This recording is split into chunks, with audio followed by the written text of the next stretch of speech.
Bonjour à tous. Vous en rêviez certainement, et nous avons exaucé votre vœu. Donc nous sommes de retour dans ces lives après, après confinement. Donc, nous avons, avec nous, Gaëlle, donc technico-commercial chez Piano Pariso, Bonjour, moi-même bonjour à technicienne. tous. Bonjour Gaëlle. Et aujourd'hui, nous vous emmenons à Bordeaux. Audrey Lonca Alberto et Paolo Riguto nous reçoivent chez eux. Bonjour à vous. Alors, Audrey, Paolo, voilà le micro. Super. Super. Bonjour. Bonjour. C'est les débuts, c'est normal. Donc, Audrey et Paolo ont accepté de se prêter au jeu des interviews à leur tour. Donc, voilà, on est très contents. Je vais rapidement, en tout cas rapidement, je vais les présenter. Et puis, surtout, vous n'hésitez pas à me dire, voilà, à me rectifier si j'ose dire des bêtises. Donc, On n'hésitera pas. ça marche. Donc, Audrey et Paolo vous êtes tous les deux concertistes internationaux et vous êtes amoureux donc dans la vie comme sur la scène. Audrey, tu es d'origine du Sud-Ouest, donc de Dordogne.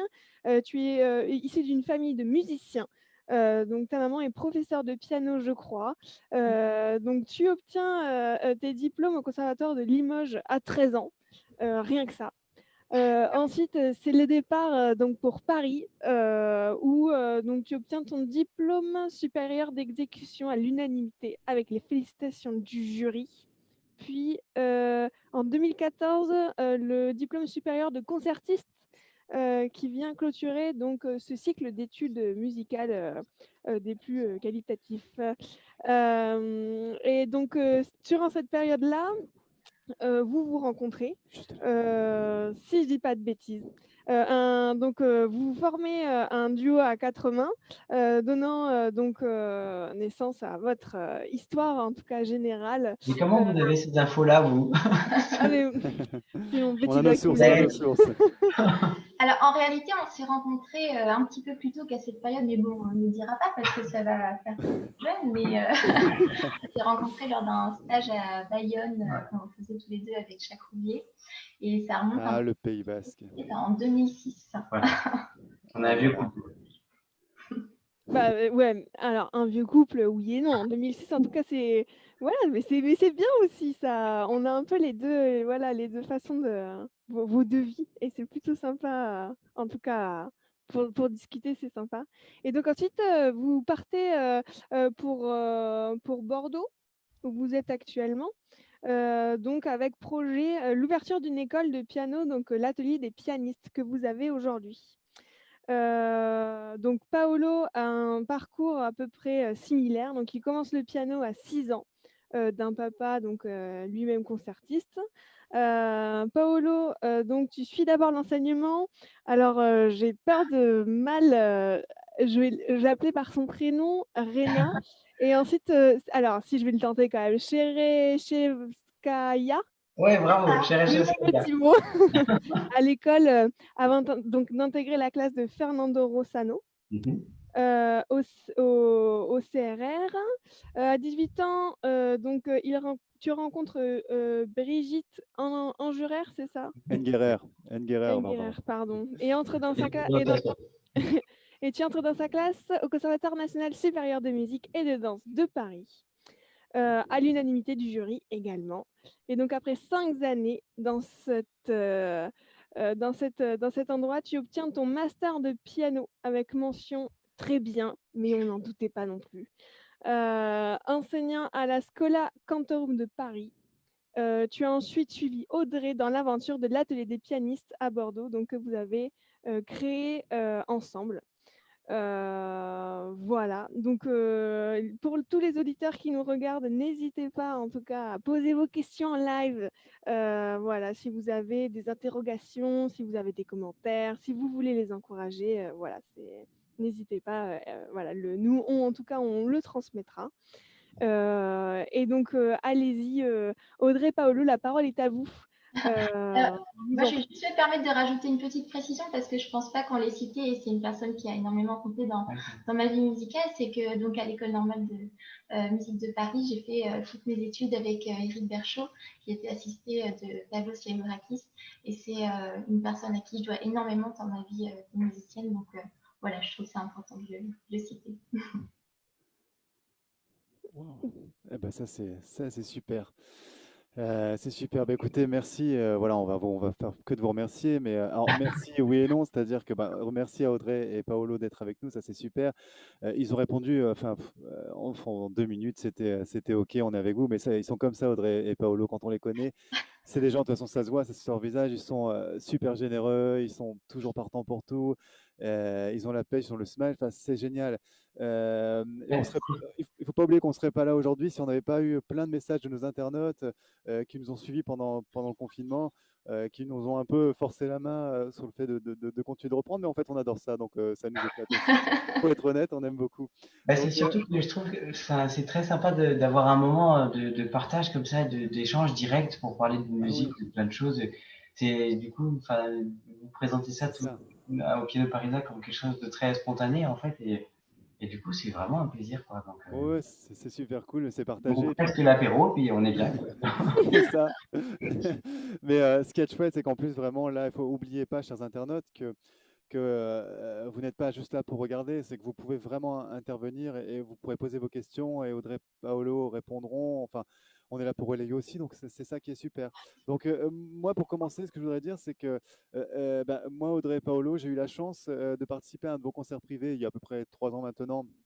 C'était à Bordeaux, donc le magasin Bordeaux Piano que je gérais à l'époque et qui est aujourd'hui fermé.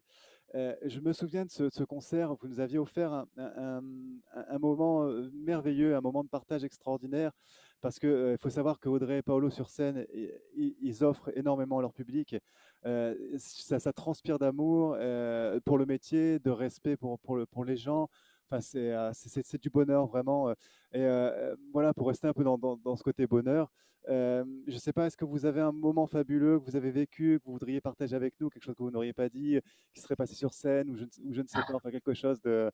voilà, si vous avez une anecdote, un truc... Alors, il se passe beaucoup de choses sur scène, surtout quand on est un couple et qu'on joue à 4 mains. Donc, un moment particulièrement émouvant, je ne sais pas. Bah merci. Parce que, particulièrement, c'est difficile parce qu'il y a tellement de bons moments, justement. Justement, peut-être ce concert-là à Bordeaux Piano, justement, c'était, je trouve, un moment très chaleureux parce que nous, on était un petit peu fatigués parce on avait justement, c'était un peu l'aboutissement d'une année de travail pour monter l'école, pour faire le transfert, les élèves, etc. Et de voir que tout ça se concrétisait, ça formait comme une petite bulle. Il y avait déjà des élèves qui étaient là, des nouveaux. Il y avait une sorte de petite communauté qui était en train de se créer et c'était incroyablement gratifiant, chaleureux, c'était tout doux. Et moi, j'ai que des bons souvenirs de ce concert-là, justement. À la fois, le concert s'est bien passé, puis voilà, il y avait des belles choses, mais c'est surtout cette ambiance où on s'était dit, tiens, on a créé un petit quelque chose, et c'était vraiment, vraiment un beau souvenir. Très, très beau souvenir. Par contre, voilà, il y a un truc sur lequel j'aimerais revenir. Il y a un truc qui devrait être interdit quand on fait du 4 mains, c'est les robes de femmes. C'est-à-dire que, je veux dire, une fois sur deux, je lui marche sur sa robe, elle manque de se faire de tomber à plat ventre sur le devant de la scène. Pour tout ce qui est croisement de mains, c'est un cauchemar absolu. Et moi, je suis quand même né maladroit. Et du coup, voilà, dans le genre anecdote, je pense que je peux écrire un livre sur tous les accidents heureusement, qui n'ont pas eu lieu, mais qui sont... Comme je disais tout à l'heure, il se passe beaucoup de choses sur scène. Heureusement, le public n'en a pas toujours conscience, mais pour nous, voilà, ça fait des petits clins d'œil. Et si vous souhaitez nous donner un peu plus d'anecdotes au fur et à mesure du live, vous n'hésitez pas. Surtout, nous, on est un peu friands de ce genre de choses. Il y a des choses pas très avouables aussi. Alors, on a déjà des retours des internautes. Alors, il y a Alice qui vous propose la solution de porter une robe tous les deux. Pourquoi pas une robe à deux? J'aime beaucoup. Comme ça, elle saurait. Et on a Léa, en fait, qui en fait se posait la question, bon, on reviendra sur plein de choses, on a plein de questions, mais Léa qui se demandait comment vous aviez vécu le confinement, si vous étiez plutôt reposé, parce que vous parliez effectivement de périodes longues, etc. Si vous étiez reposé, si vous aviez bossé votre piano, enfin voilà, c'était un peu le... Moi personnellement, j'avoue que dans cette période qui était quand même très angoissante, c'était un petit peu difficile justement de rentrer dans une concentration suffisante pour vraiment exprimer pleinement tout ce que j'avais à dire avec le piano. C'est vrai qu'on en a plutôt profité pour prendre un petit peu de temps pour nous en dehors de justement tout ce qui est travail pour des préparations de concerts, etc. Ce qui ne nous a pas empêché de nous faire plaisir après avec des pièces voilà, qu'on avait envie de travailler pour nous. Mais c'est vrai que, alors il y a toujours l'idée de se préparer pour après, mais c'est aussi finalement quelque chose de précieux pour des musiciens d'avoir ce petit temps pour se retrouver un petit peu soi, parce que c'est vrai que depuis qu'on est petit, finalement, on vit avec le piano tous les jours qui fait réellement partie de notre quotidien. Euh, et, et puis, justement, en fait, c'était une période qui nous paraissait propice pour prendre un petit peu de recul prendre un peu de recul sur tout ça et revenir après avec bonheur à la musique. Vous avez profité du moment présent, en fait, Oui, c'est ça. surtout. Oui, alors profiter, bah, toujours dans un climat quand même assez anxiogène, évidemment. Mais oui, en quelque sorte, on a essayé de pas trop en souffrir en fait de ce confinement parce que c'est vrai que bon, il y avait quand même l'éloignement de toute vie sociale, mais en même temps, c'est bien aussi d'être face à soi-même et de se rendre compte de ce qui est vraiment important pour nous. Et depuis donc donc la fin du confinement, tout ça, vous avez déjà commencé un peu à reprendre des activités, votre école dont on va parler? Oui, alors, bah, je te laisse Non, un non, petit peu la vas-y, parole. non, Non, mais alors notre école, on n'a pas vraiment arrêté en fait, puisqu'on a donné quasiment tous nos cours en visioconférence. Donc voilà, c'était un exercice, c'était une première pour tous les deux. Et puis ça a vraiment pas mal fonctionné. Et puis merci à tous nos élèves aussi qui ont été jouer le jeu vraiment quand même. extra. Voilà.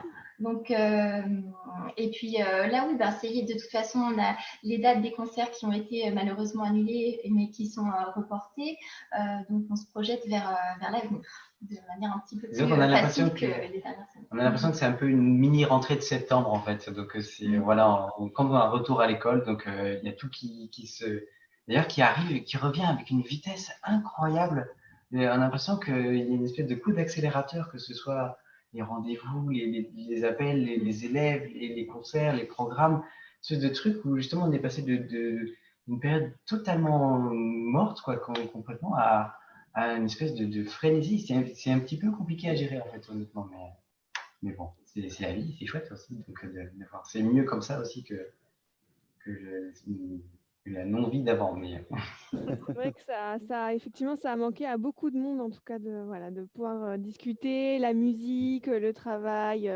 En tout cas, les gens, c'est vrai que nous aussi, on peut le voir, hein, on a quand même une belle activité, voilà, parce qu'en fait, on s'est rendu compte que la musique nous manquait pendant ces mois de confinement. Donc, c'est plutôt sympa. Il y a une bonne dynamique. Et donc je voudrais parler un petit peu de votre école.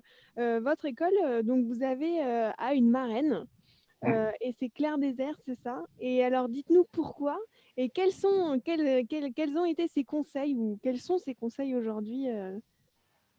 Bah, en fait, Claire Désert, c'est une professeure qu'on a côtoyée tous les deux.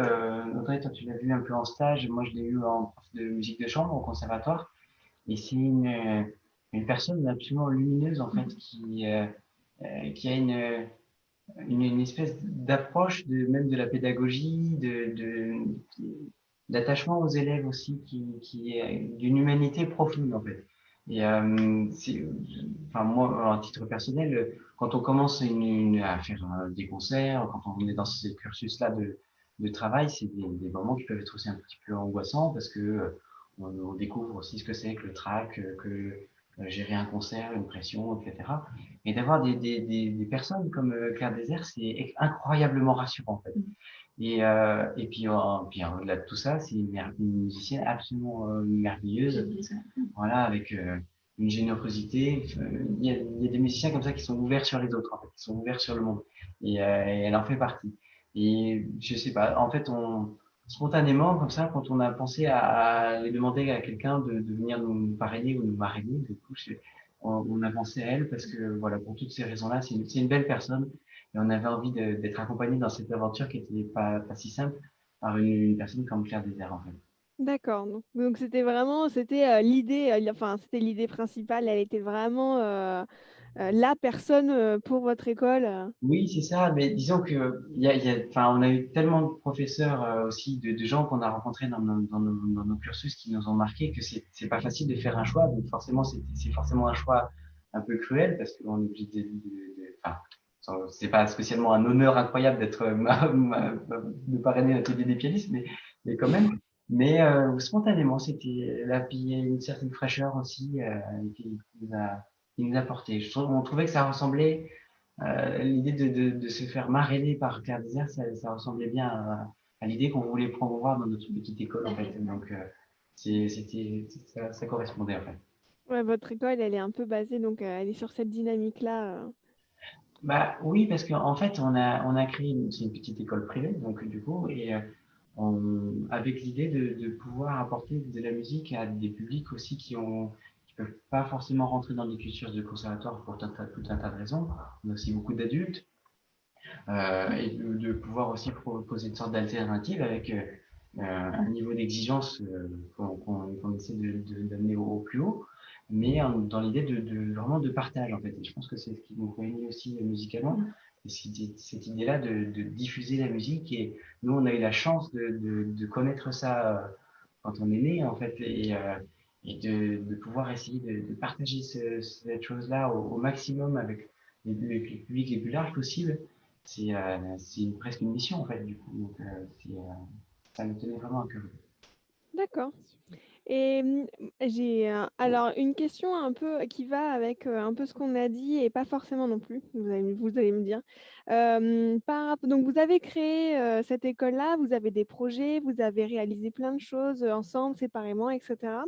Et donc, est-ce que c'est difficile de se démarquer déjà de sa famille ou de ses parents qui ont une image forte, travailler en famille ou en équipe finalement, c'est peut-être la même chose, mais comment on se démarque et pour se faire un nom à soi, même si on le partage déjà avec un grand nombre d'artistes et de musiciens.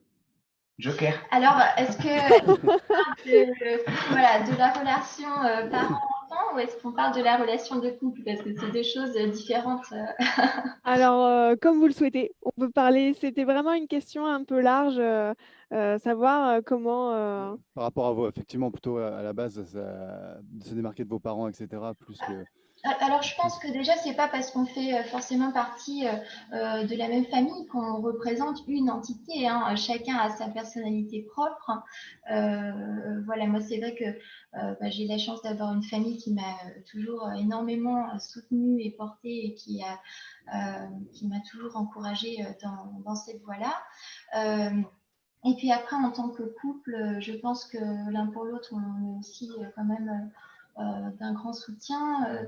Moi, je pense qu'il y a beaucoup de choses que j'aurais pas forcément été capable de faire comment dire, parce que il faut quand même un mental d'acier pour pouvoir monter sur scène certains jours. Et voilà, dans ces moments-là, c'est vrai que l'appui familial est vraiment très important. Et, et moi, en ce qui me concerne, bon, bah, forcément, j'ai le nom de mon papa qui rentre en compte. Je pense que ça fait partie aussi de la question.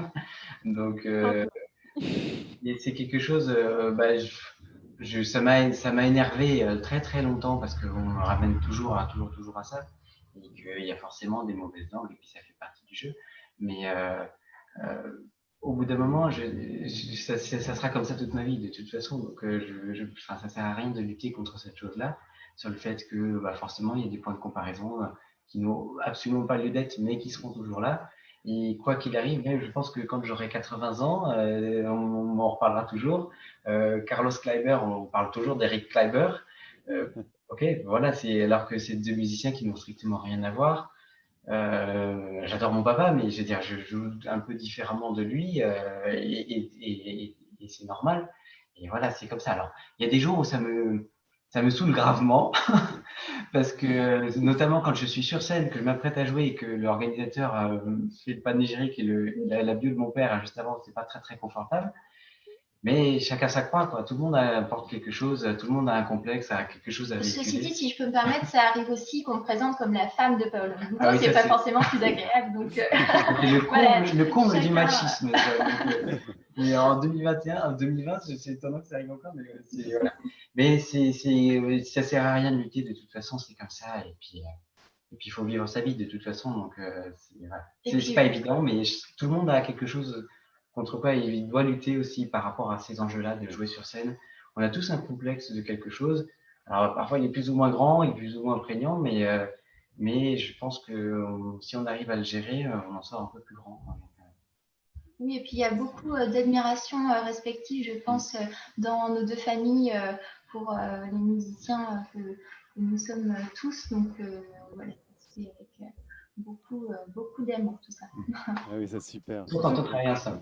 Sauf quand on travaille Je pense ensemble. que tous les présentateurs de la planète auront entendu ce message. Chaque musicien est vraiment unique.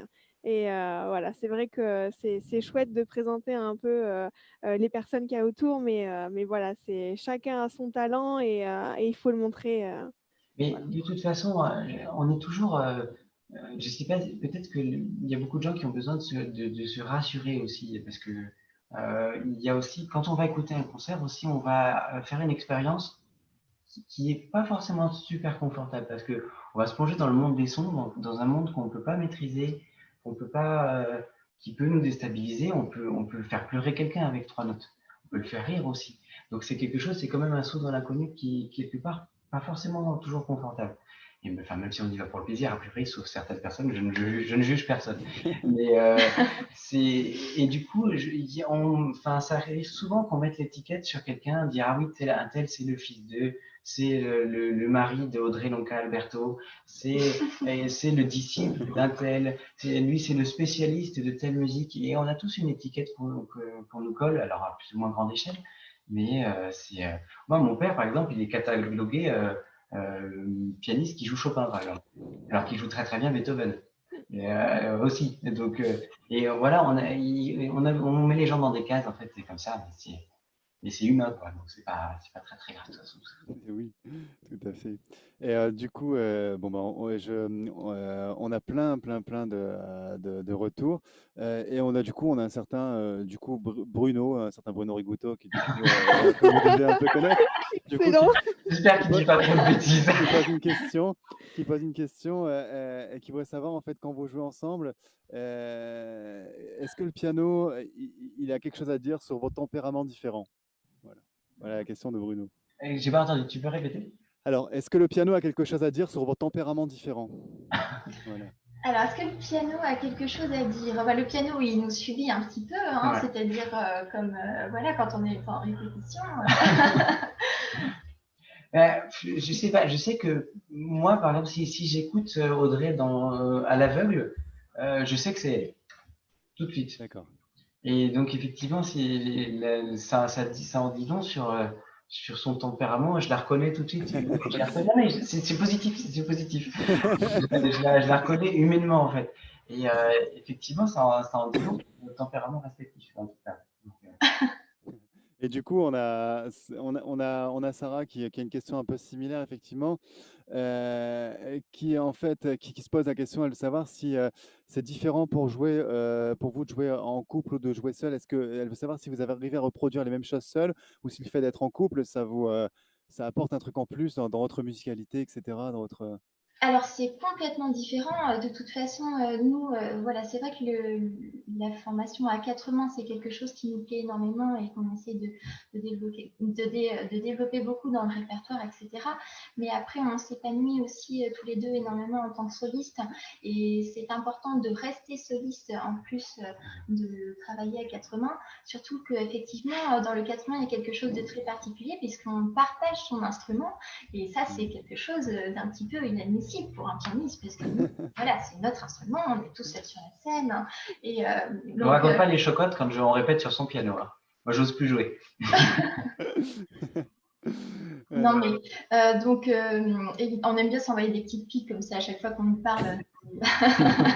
Voilà, des concerts à quatre mains.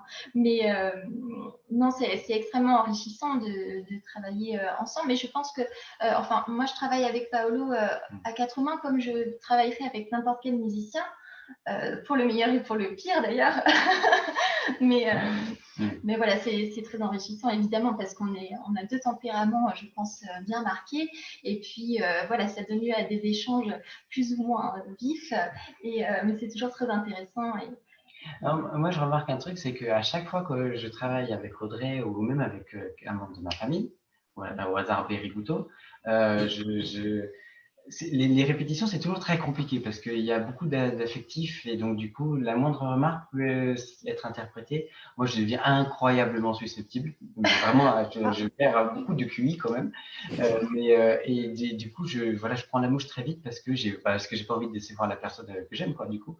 Mais par contre, les moments sur scène sont des moments qui sont d'osmose et qui révèlent un truc en plus. Alors, je sais pas si musicalement ça se ressent, mais en tout cas, sur la sensation sur scène, il y a quelque chose du même sang, en fait, qui bat en même temps et c'est très, très, très fort, en fait. Il y a une intensité supplémentaire, je trouve, que j'ai jamais ressenti avec quelqu'un d'autre, en fait. Donc, ça vaut le coup de passer de se bagarrer de temps en temps. Ça, c'est super. Alors, voilà, effectivement, voilà, il y a Bruno qui répond et qui dit que c'est que comme la vérité, c'est que comme vous êtes deux solistes, vous adorez jouer seul. Donc ça, c'est voilà, ça c'est ce que répond Bruno. Et du coup, Audrey Paolo, j'ai une question très sérieuse à vous poser. Qui fait la cuisine à la maison? Alors, je ne peux pas dire que c'est totalement faux, mais ça dépend. Est-ce qu'on veut que ce soit bon? Alors, la question, c'est qui fait bien la cuisine? Là, effectivement, on pourrait répondre Paolo. Disons que j'ai une cuisine libérée, quoi, en termes de gras, de sel, voilà. Voilà, mais grâce à moi, on se maintient encore un petit peu en bonne santé, voilà, parce que je jette comme ça. Et un plat préféré comme ça? Alors c'est drôle parce que cette question, justement, on nous avait envoyé une petite trame d'interview pour quand on avait fait cette émission sur France Musique, dont est extrait le Schubert qu'on a entendu juste avant. Et puis, donc, il y avait tout un tas de questions musicales et dont une question qui était quel est votre plat préféré? Et moi, dans toutes les questions auxquelles j'avais répondu, je suis quand même déjà tombée sur quel est votre plat préféré. Donc, je vais laisser cette fois-ci Paolo répondre. J'ai le droit de dire un truc de ma mère ou pas? Ah, bah, du coup, non, bah, peut-être oui, les lasagnes de ma maman, mais voilà, tu me rembourseras le divorce, quoi, c'est tout. Tout à fait d'accord. Les lasagnes de sa maman sont excellentes. Et du coup, un conseil musical pour accompagner les lasagnes de Maman Rigouto? Oula. Bonne question, ça. En fait, il y a une chanson d'Henri Salvador, je suis cannibale, ça serait parfait. Ça, je prends, c'est bon, c'est très bon. Ça peut fonctionner. Alors, Paolo, j'ai une question pour toi. Alors, c'est comment la vie en province pour un pur Parisien comme toi? C'est un bonheur incroyable.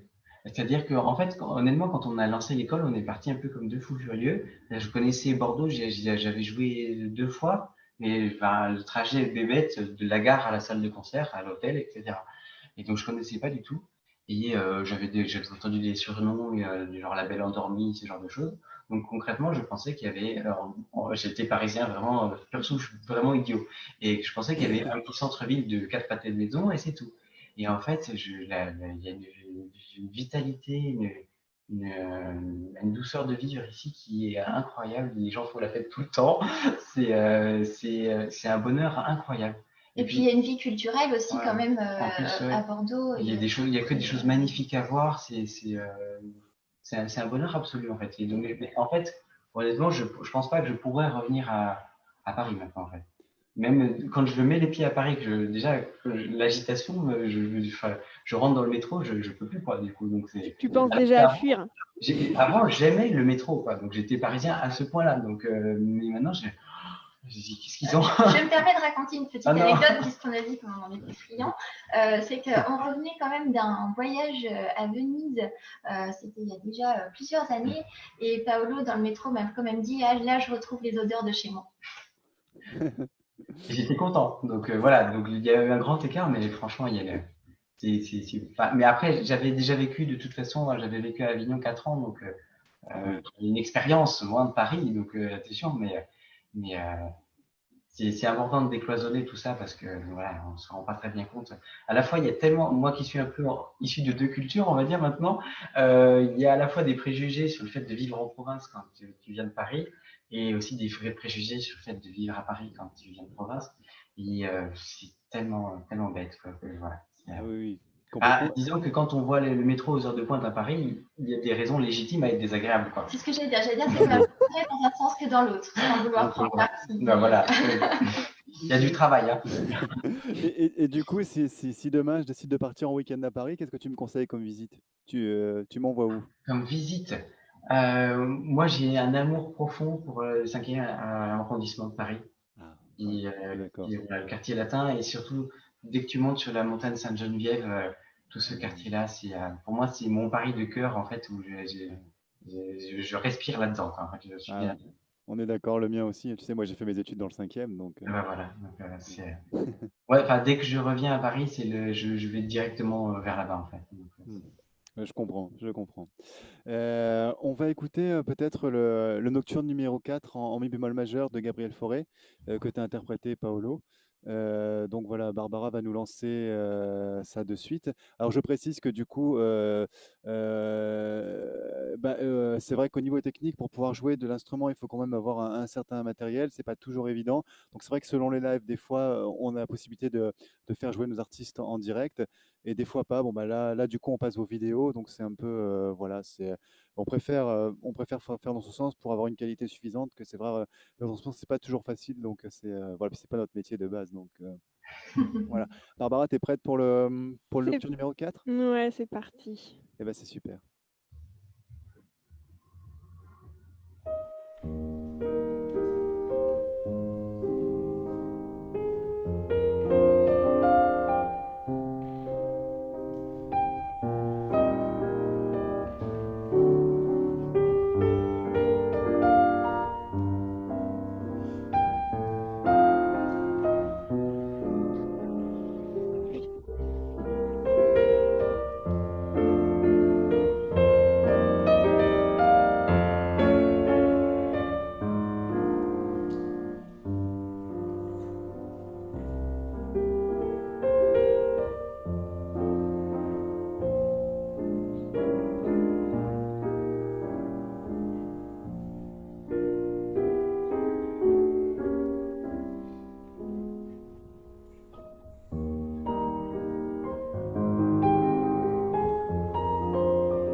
moi j'applaudis aussi, hein, je suis désolé, mais waouh, bravo. Si on pouvait jeter des roses par l'ordinateur, on le ferait avec On le volonté. ferait. Mais je suis très déçu que tu l'aies pas fait, hein. Ouais, j'ai bien vu, j'ai senti qu'il y avait une C'est pour le déception. prochain live.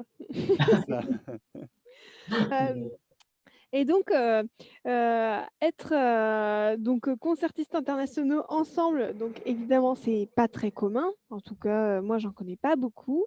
Est-ce que il y a des défis entre vous? Vous faites des battles, des challenges?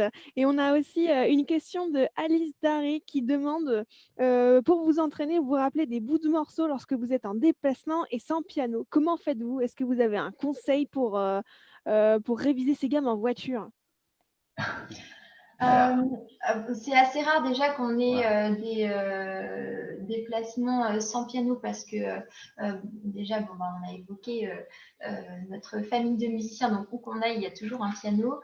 Donc c'est vraiment, si on part une semaine en vacances, où effectivement là on n'a pas de piano, mais on s'en passe bien pendant cette semaine-là. Oui. Mais sinon, oui, effectivement, on peut faire du travail sur partition parce que c'est important d'ailleurs ce travail d'analyse et je vais laisser Paolo peut-être en parler. Oui, bah, disons qu'on ne travaille pas forcément toujours de la même manière tous les deux, en fait.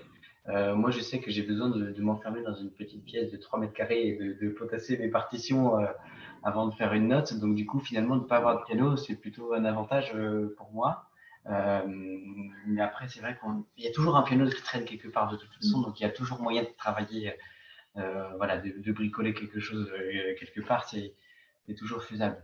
Et puis, pour ce qui est des challenges, bah, c'est à peu près pareil. Moi, je sais que je laisse passer beaucoup de temps avant de jouer quelque chose à quelqu'un, y compris à Audrey.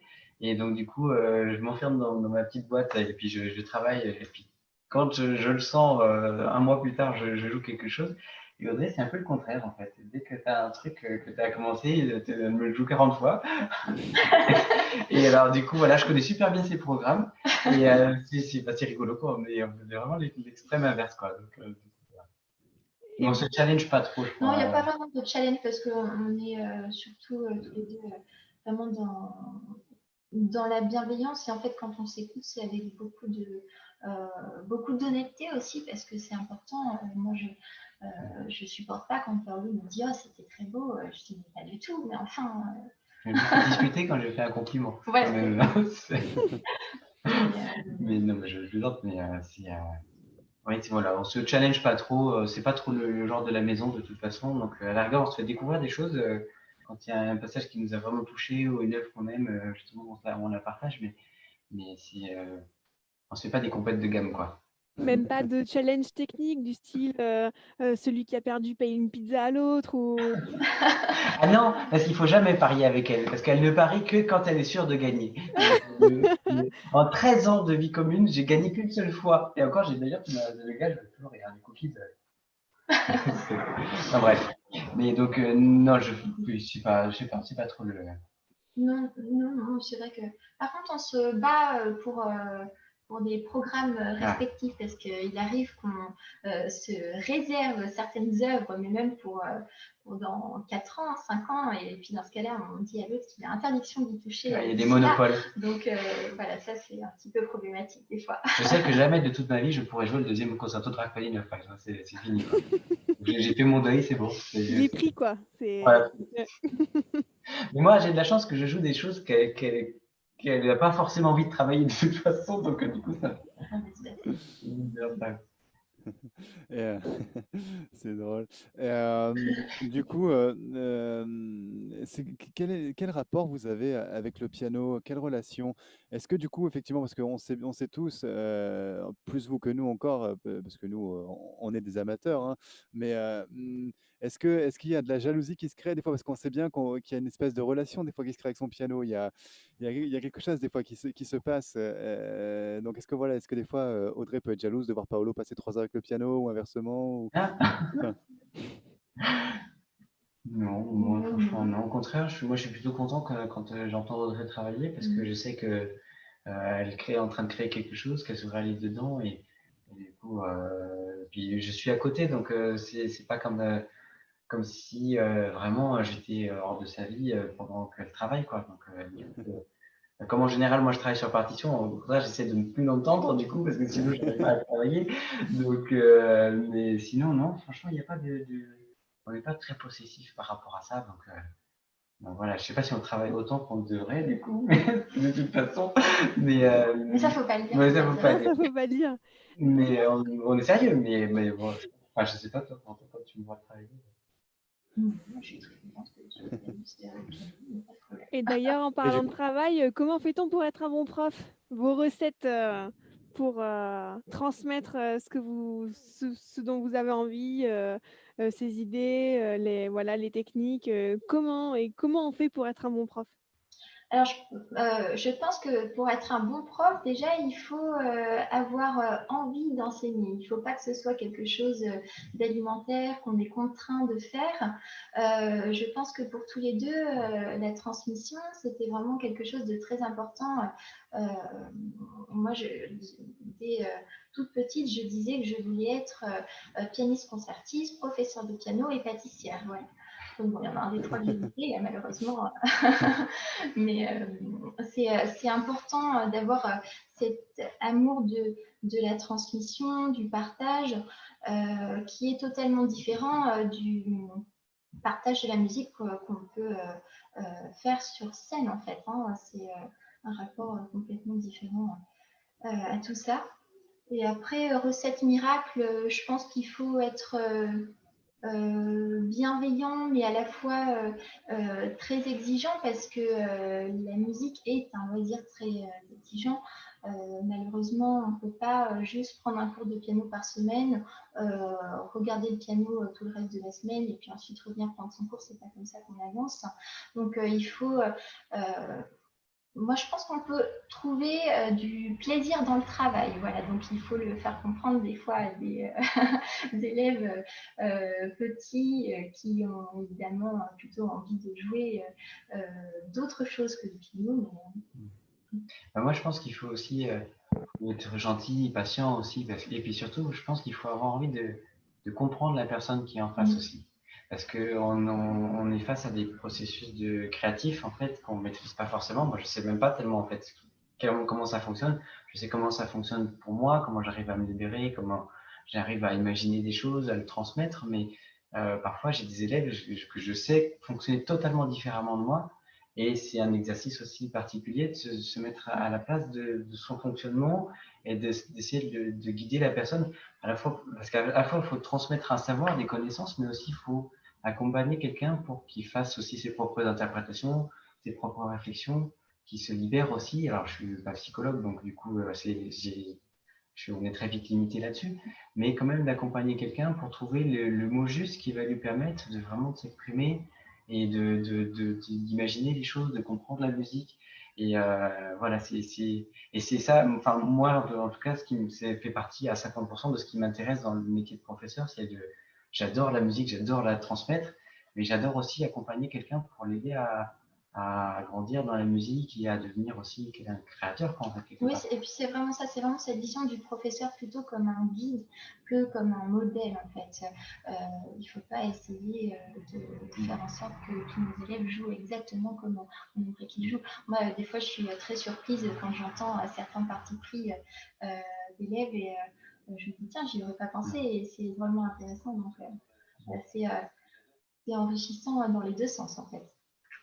Et pourquoi, en fait, bêtement, pourquoi vous avez eu envie, d'où vient cette envie d'être prof, d'être professeur de piano, et pas seulement interprète ou pourquoi pas compositeur, ou enfin voilà, pourquoi cette envie? Honnêtement, à la base, c'est comme tout le monde, on fait nos études et puis on donne des cours aussi voilà, pour vivre, tout simplement. Et on y Moi, a. c'est un peu différent. Voilà, pardon. Et moi, du coup, j'y ai vraiment pris goût, en fait. Et parce que c'est c'est une sorte de vecteur de beaucoup de valeurs que j'aime, en fait. Et donc, du coup, de fil en aiguille, c'est devenu vraiment une passion, en fait. Et donc, du coup, c'est quelque chose qui me porte encore aujourd'hui. Moi, je suis tombé un peu quelque part par hasard, en fait. Donc, mais pourquoi pas être compositeur un jour aussi, rien n'est fermé aussi, de toute façon. En fait, il y a beaucoup de choses qu'on aimerait faire, mais après, il faut du temps. Et puis, pour bien faire les choses, il faut aussi du temps. Donc, Oui, complètement. trouver cet équilibre. Ça, c'est sûr. Ça, c'est sûr. Ça, c'est évident. On a, Anne-Charlène Bézina, qui vous pose la question de savoir ce que vous montez comme prochain programme à quatre mains et à quel endroit on pourra aller vous entendre. Voilà, si vous avez déjà des. Alors, le tout prochain, ça sera, parce que tout a Le été 10 reporté, octobre, oui, je le crois, 10 ouais. octobre, oui, à Lourmarin. Alors, on joue le 10 octobre au château de Lourmarin. Alors, de mémoire, au niveau du programme, on joue une sonate de Beethoven. On joue des variations aussi, de Beethoven toujours. Mhm. On joue Les danses slaves de Dvorak. les danses slaves de Dvorak, sans doute la fantaisie de Schubert à 4 mains. Oh, non. Non, je joue pas ça. Non, D'accord. les Bon, alors, les danses croyais. hongroises de Brahms, c'est une rhapsodie de Liszt. Et normalement, le 12, on joue, alors le programme est encore à définir, mais à la Sainte-Chapelle, à Paris. Alors peut-être le même programme, mais il faut qu'on réfléchisse encore au programme parce que on était censé jouer dans 2 semaines. Et donc du coup, voilà, il faut qu'on remette tout ça en forme, mais ça sera un programme qui tournera un peu autour de ça. Peut-être avec le prélude à l'après-midi d'Infaune de Debussy aussi. Voilà, tout ça est En cours de réflexion. Et après, pour ceux qui veulent, on part en croisière sur le Douro, où il y a tout plein de concerts avec chant à quatre mains, avec violoncelle, avec violon. Voilà, une belle semaine de musique. Voilà. J'espère qu'on aura le temps de voir le paysage, mais on va peut-être travailler, je pense.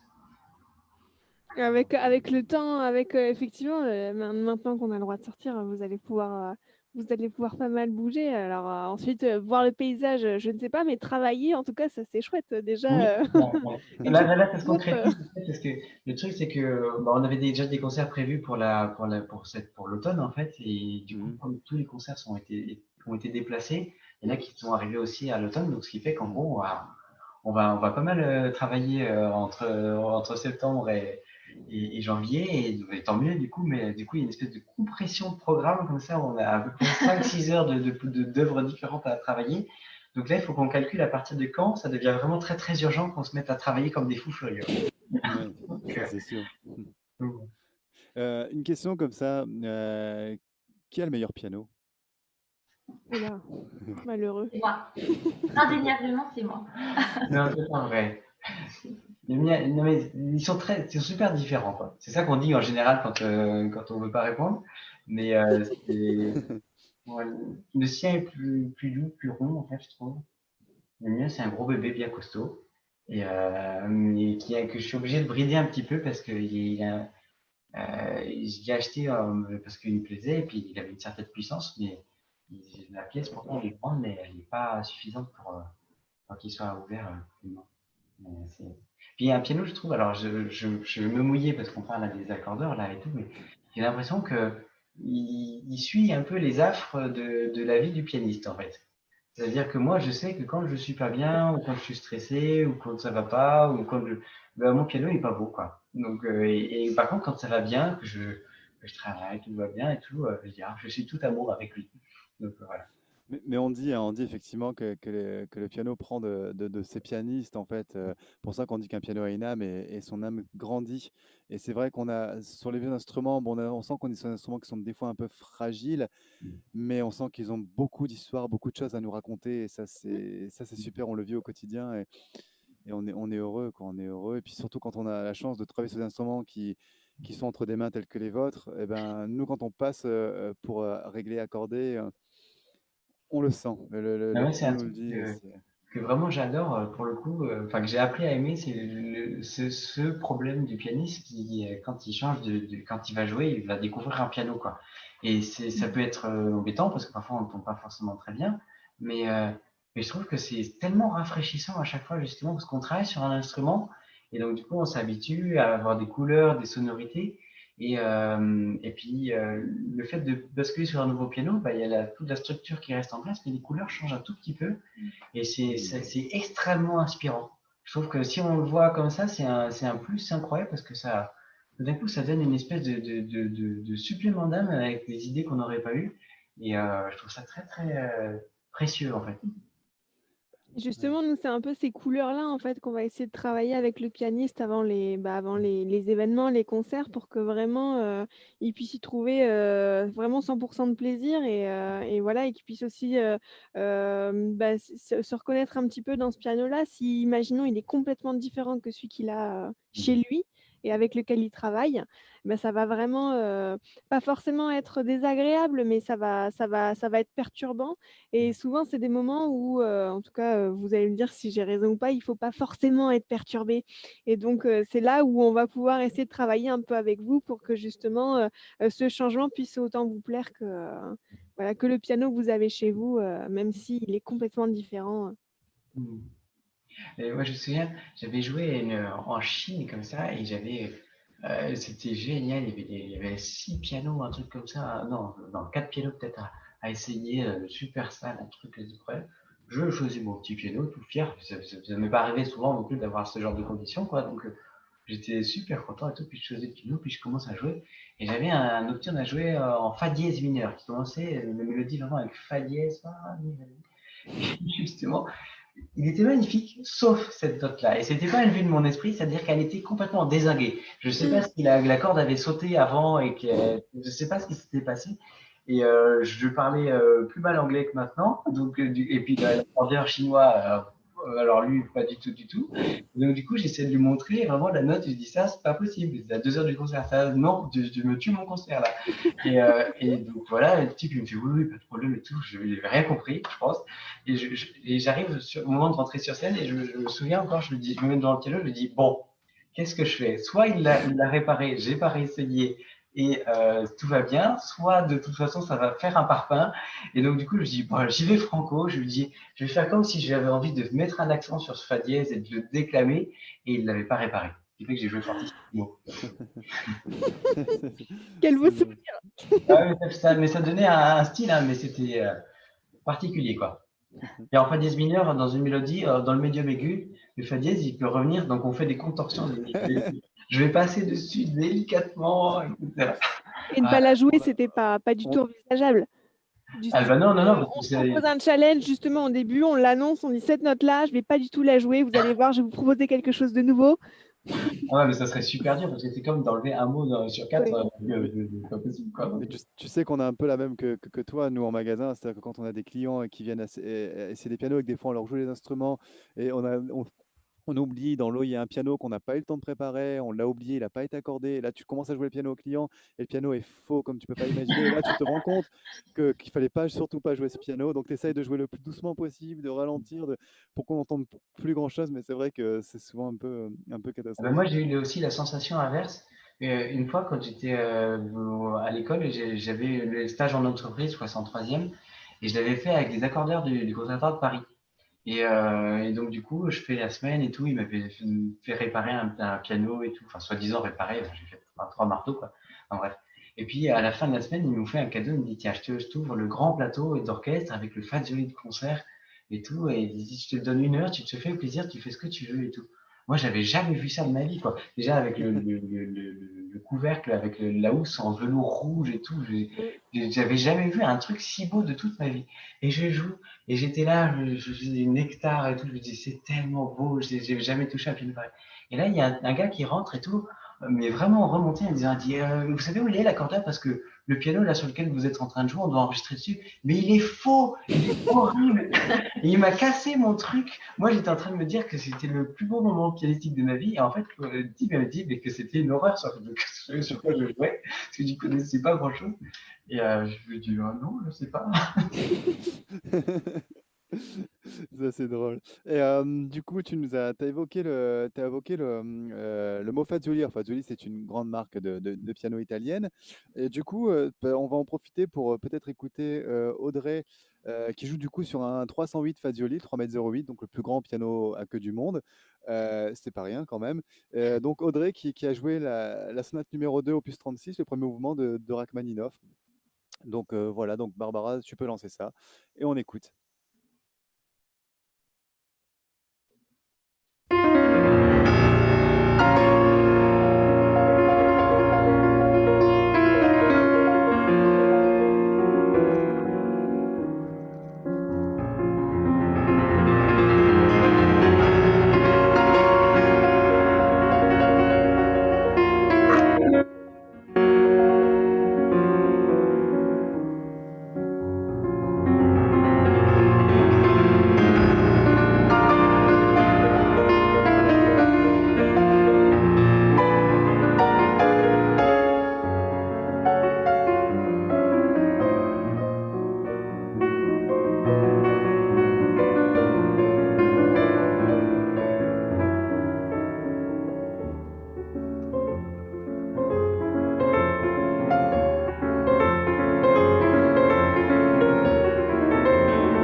Bravo, toujours bravo, vraiment, vraiment, waouh, waouh. On a plein de commentaires, des commentaires magnifiques. Bah, Bruno qui dit à Audrey que c'est magnifique et que ça s'appelle l'âme dans la musique. Et je le rejoins tout à fait, effectivement. Comme j'ai déjà dit, et je le pense sincèrement, il y a une grande âme chez ces deux artistes extraordinaires. Et c'est, waouh, on a souvent un peu de mal à parler après. Mais waouh. Du coup, je vais te poser, Paolo, je vais te poser une question du coup très très sérieuse. Il le faut. Parce Euh, que en Une autre? général, je sens alors, qu'il y a des pistes d'arriver. alors, t'es plutôt quoi? T'es plutôt David Guetta ou Justin Bieber? Oh là, Joker. Tu as le droit de le poser ton joker, hein. Alors en fait, je sais pas, j'espère que je vais choquer personne, mais je serais incapable de te citer un titre ni de l'un ni de l'autre en fait. Donc, je sais qui c'est, mais c'est tout. Donc je sais pas, comme ça, David Guetta, j'en sais rien. Je sais pas pourquoi. Ah, tu t'en sors bien, c'est bien. Ça va? Bravo. C'est bon, cool. Waouh. Pourquoi tu me poses ça à moi et pas à elle? Ouais, parce que Audrey Ancet, c'est quoi? C'est Johnny Hallyday, toi, non? C'est ça? Ah bah, je préfère Johnny Hallyday à David Guetta et Justin Bieber quand même. Merde, on est vieux. De très loin. Vous avez, est-ce que vous avez des albums ou des CD déjà que vous avez enregistrés et vous en avez combien? Vous les avez fait où? Alors, c'est pas encore fait, c'est en projet et on étudie tout ça de manière très sérieuse en ce moment. Mais voilà, c'est surprise. Bah, pour l'instant, j'ai pas encore, voilà, je me suis pas encore lancé là-dedans, donc Avec le trio, quand même. avec le trio, oui, mais en solo, enfin même avec quoi que ce soit, c'était encore un petit peu tôt aussi, et là, de fil en aiguille, c'est en train de se mettre en route, voilà. En fait, c'est bizarre, les envies de faire un CD. Alors soit on fait ça parce que aussi ça fait partie d'un enchaînement de carrière, soit Mhm. aussi c'est quelque chose qui se mûrit et qui se on a envie d'en faire un ou pas, quoi, concrètement. Donc, c'est assez, quelque chose assez profond, finalement. Même. Donc, pour l'instant, ce n'est Et, pas encore le cas et ça commence à venir. et en tout cas des musiques, pourquoi pas. Donc si on parle pas de CD ou d'album, parlons plutôt de musique comme ce qu'on a pu écouter depuis tout à l'heure. On a une question en fait de Alice Daré toujours. Et quel est le lieu d'enregistrement et studio que vous avez préféré jusqu'à maintenant? Moi, je vais dans sa question, je vais rajouter le piano puisque voilà, c'est ma curiosité à moi et voilà que vous avez vécu. Alors, on parle bien de studio d'enregistrement et pas de piano sur scène, enfin, durant le. Alors, pour moi, c'est un peu le. Enfin, moi, je poserais la question plutôt par rapport au piano, mais piano, studio, c'est vous qui. Ensuite, c'est vous qui décidez. Si vous avez un souvenir, en tout cas, quelque chose en mémoire, voilà, qui est important pour vous ou qui vous a vraiment scotché. Alors, bah, au niveau du studio, moi, j'ai vraiment beaucoup apprécié d'enregistrer justement dans le studio dans lequel on vient d'entendre la vidéo qui a été prise juste avant. Parce que donc c'est le studio de Meudon et donc il y a effectivement deux magnifiques pianos. Donc il y a ce Fazioli, il y a aussi un très très beau Steinway. Et je trouve que le lieu se prête particulièrement à cet exercice. Et après, au niveau de la scène, j'ai eu la chance de jouer sur des magnifiques Yamaha CFX il y a quelques années aux côtés de mon professeur que j'évoquais tout à l'heure, Eric Berchaud, dans l'intégrale des concertos pour 2, 3 et 4 pianos de Jean-Sébastien Bach. Et ça, c'était vraiment un moment fabuleux et vraiment le piano, je me délectais de chaque note. C'était un vrai bonheur. Et moi, bah, en termes de studio, on a fait un petit enregistrement dans un studio à côté d'ici, à côté de Bordeaux, le studio Berduquet. Alors, le piano était pas loin d'être optimal, mais le cadre était avec un petit jardin autour, un peu dans la campagne bordelaise. On était super bien et moi, je suis très stressé et très mauvais quand j'enregistre, donc du coup, d'être dans un cadre de verdure apaisant comme ça, c'est très important pour moi en fait. Et donc, du coup, c'était assez confortable. Et puis, bah, moi aussi, pareil, il y a encore un Yamaha CFX, là, récemment, au Festival des solistes à Bagatelle, où j'avais une merveille, quoi. Un truc ça se fait tout seul. Et dans ces cas-là, il y a juste, on pose les doigts, on dit, ah, c'est beau. Donc, juste le son qui enveloppe, qui tourne, chaleureux, mais pas non plus trop rond, qui permettait de la percussion aussi. Un bonheur total de piano, quoi.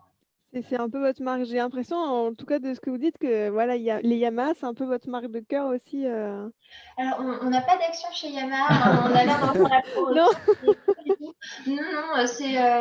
Non, ça s'est trouvé comme ça, je pense, mais après, enfin, il y a eu d'autres très très beaux pianos sur lesquels on a eu l'occasion de jouer. C'est vrai que dans les exemples. Comme le Fagioli, par exemple, de la vidéo juste avant. Oui, non, c'est pas que spécifique Yamaha, on est d'accord, mais Une fois, moi, j'avais une espèce de bande d'essai à faire pour Diapason, je crois, de plusieurs pianos comme ça, à l'aveugle. Et j'avais donc plusieurs pianos droits à tester et donner un avis, des notes, etc. Puis voilà, c'était un peu pas forcément évident, mais et du coup, sur tous les pianos qu'il y avait, bah, c'est trouvé que j'ai pas énormément accroché justement avec les Yamaha. Mais je savais pas, il y avait les marques cachées en fait. Et donc après, le truc est publié et tout. Et mon cher papa, après, avait justement des concerts à faire au Japon, en partie financés par Yamaha, et avec les organisateurs qui arrivent en lui montrant le truc de diapason où je démontais les pianos, dit regardez, il y a votre fils qui est là, et il savait pas se mettre, parce que j'avais cassé son truc, quoi, concrètement. Donc, mais voilà, on n'a pas d'action chez Yamaha. Là, en l'occurrence, les CFX, ils sont, enfin, à chaque fois qu'on a joué sur des CFX, c'est vraiment magnifique. Voilà, après, moi, j'ai aussi des souvenirs sur des vieux et rares aussi. J'ai un copain qui s'appelle Jean-Yves Pat, qui est un collectionneur de pianos anciens, qui a des choses absolument incroyables, avec des pianos qui ont été joués par Chopin, par Liszt. Et c'est une émotion fabuleuse. Il y a le contexte psychologique de se dire qu'on touche quelque chose qui a touché un compositeur qu'on aime, mais il y a aussi un espèce une voix comme ça qui est totalement différente et qui vous transporte, quoi. tout à l'heure, tu parlais d'être stressé sur scène. Est-ce que vous avez des tocs en concert un peu, comme par exemple Glenn Gould qui se baladait toujours avec sa chaise. Est-ce que vous avez quelque chose comme ça, un espèce de gris-gris, ou alors une espèce de routine juste avant de monter sur scène ou... Un Alors, livre de Rome. je pense que tous les deux, déjà depuis qu'on s'est mis à faire du yoga, ça Ouais. nous a pas mal apaisé justement dans cette gestion du trac qui est la plupart du temps porteur finalement, mais qui peut aussi être destructeur si on ne sait pas le surmonter. Mais donc oui, pour ma part, ça va être plutôt des petites respirations, ce genre de choses. Et après, moi, j'ai un petit souci de circulation qui fait que j'ai toujours les mains extrêmement froides. Donc oui, pendant une demi-heure avant, je suis avec des petites bouillottes pour les mains.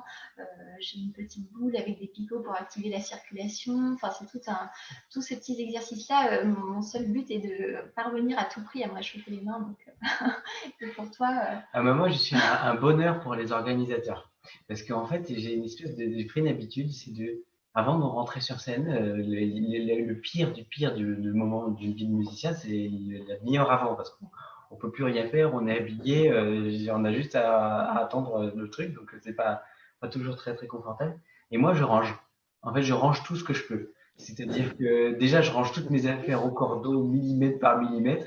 Et puis, plus la loge est en bazar, plus je suis heureux parce que je range tout. Je vais tout, c'est une espèce de toc. Ça m'occupe la tête, ça m'occupe l'esprit. J'ai l'impression de contrôler un peu ce qui se passe. Et donc, voilà. Donc, pour les organisateurs qui n'ont pas envie de faire le ménage avant, c'est génial parce que je vais tout ranger. Bon, alors, comme ça, les auditeurs sauront qu'une heure avant le concert, ou même 15 minutes avant, alors que eux s'assoient sur leur chaise, toi, tu ranges. C'est très bien. Mais c'est une bonne C'est pas technique. très poétique, hein, je suis désolé, mais c'est comme ça. On peut faire des concerts à domicile et inviter Paolo, c'est super intéressant. Ça, c'est une bonne idée. Ah, je serais super efficace, hein.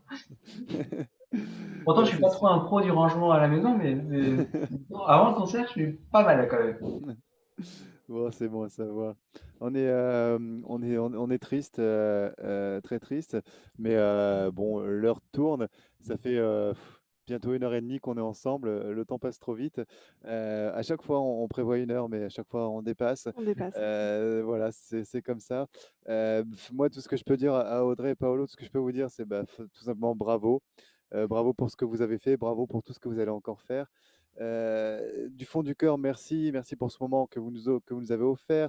Je sais que l'équipe, que les internautes, que tout le monde se joint à moi pour vous remercier vraiment chaleureusement. Je vais rappeler à nos auditeurs que les morceaux du duo Rigouti sont en écoute sur leur page Facebook, hein, et sur la chaîne YouTube. Donc vous n'hésitez pas, vous pouvez écrire, vous pouvez envoyer vos commentaires, vous pouvez, voilà, Audrey et Paolo seront très heureux de recevoir toutes ces ondes positives. Et même Euh, si je te coupe 2 secondes, même des propositions de noms de duo, parce que c'est une catastrophe notre nom de duo. Et à chaque fois, on cherche, on se dit, qu'est-ce qu'on pourrait faire, et on n'a pas jamais de bonne idée, donc toutes les propositions sont les bienvenues, hein. D'accord, bah alors là, on lance le hashtag trouver un Voilà, nom pour c'est ça. Paolo et Audrey. Super. Franchement, on a passé un moment génial, vraiment. Et moi, je pense à vos élèves bordelais et à tous les gens qui vous croisent, qui ont vraiment de la chance, notamment de prendre des cours avec vous, parce que vous avez tellement de générosité à offrir et vous offrez tellement. Euh, voilà, je suis sûr que les gens qui nous ont écoutés pendant ce petit moment ont senti exactement la même chose. On espère que vous avez aussi passé un moment agréable, que ça n'a pas été trop compliqué. Ce que je sais qu'il y avait une petite peur, c'est que on crée en fait tout un process. Enfin, on fait notre interview, mais on aime bien, on est un peu taquin, on aime bien ne pas la passer à nos musiciens pour que vraiment ils sachent pas à quoi s'attendre. Donc, je savais qu'il y avait un petit peu de peur, mais bon, on n'a pas été trop méchants, j'espère quand même.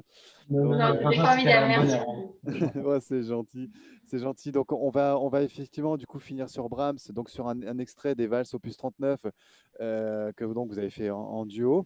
Et avant ça, donc je vous laisse une dernière fois la parole pour que vous puissiez vous adresser aux auditeurs. Et puis voilà, merci à tous, merci de nous suivre. Et puis on continue, on en fera encore. Et puis voilà, on vous aidera, on vous donnera les actus d'Audrey et de Paolo avec plaisir. Merci. À vous la parole.